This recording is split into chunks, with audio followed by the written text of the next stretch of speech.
కూటమి ప్రభుత్వం ఆ రోజు ఎలక్షన్ ప్రచారంలో కూడా ఈ యొక్క సూపర్ సిక్స్ అనే యొక్క పథకాలని ప్రవేశపెట్టడం జరిగింది. దానిలన్నీ కూడా ఈ కూటమి ప్రభుత్వం రాగానే ఇవన్నీ సక్సెస్ చేసినాం కాబట్టి ముఖ్యంగా రాష్ట్ర ప్రభుత్వం రాష్ట్ర వ్యాప్తంగా జరగాల్సిన ప్రోగ్రాం అనంతపురం జిల్లాలో ఈ ఎడారి ప్రాంతం, ఈ ప్రాంతాన్ని ఎంచుకొని మన రాష్ట్ర ముఖ్యమంత్రి వర్యులు నారా చంద్రబాబు నాయుడు గారు మన అనంతపురం జిల్లా అంటే తెలుగుదేశానికి కంచుకోట కాబట్టి అనంతపురం జిల్లాలోనే ఎడారి ప్రాంతంలో పెట్టాలా, ఈ అనంతపురం జిల్లాని అన్ని విధాల ఆదుకోవాలా, అనంతపురం జిల్లాని అన్ని విధాల డెవలప్మెంట్ చేయాలనే ఒక ముఖ్య ఉద్దేశంతో ఈ జిల్లాలో పెట్టడం జరిగింది. ఈ యొక్క సూపర్ సిక్స్ పథకాలని అమలు చేసినాం, ప్రజలందరికీ కూడా తెలియజేయాలా.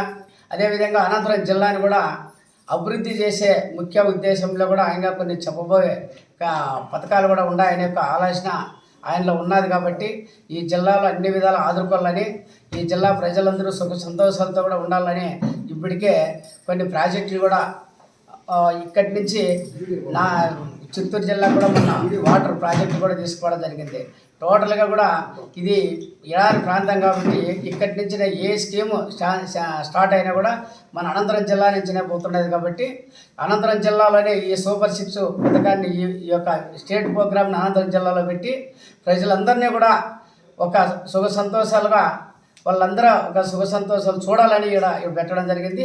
దానిలో భాగంగా మనం అనంతపురం జిల్లా ప్రజలందరూ, అనంతపురం జిల్లా నాయకులందరూ కలిసికట్టుగా ఈ యొక్క సూపర్ సిక్స్ ప్రోగ్రామ్ని విజయవంతం చేయడానికి అందరూ కూడా ఏ తగాదాలు లేకుండా పార్టీలకు అతీతంగా ప్రజలందరూ కూడా దీన్ని విజయవంతం చేయడానికి అందరూ కూడా ముందుకు వస్తారని, నగరంలో ఏం జరుగుతున్నది ఈ ప్రకారంగా అన్ని ప్రాంతాలన్నీ కూడా చదువు చేస్తున్నారు, ఈ రోడ్లన్నీ బాగా శుభ్రం చేస్తున్నారు, ఏం జరుగుతున్నారని చర్చించుకుంటున్నారు. నారా చంద్రబాబు నాయుడు గారు రావడానికి వాళ్ళందరూ ఎప్పుడెప్పుడు అటెండ్ కావాలని ఎదురు చూస్తున్నారు.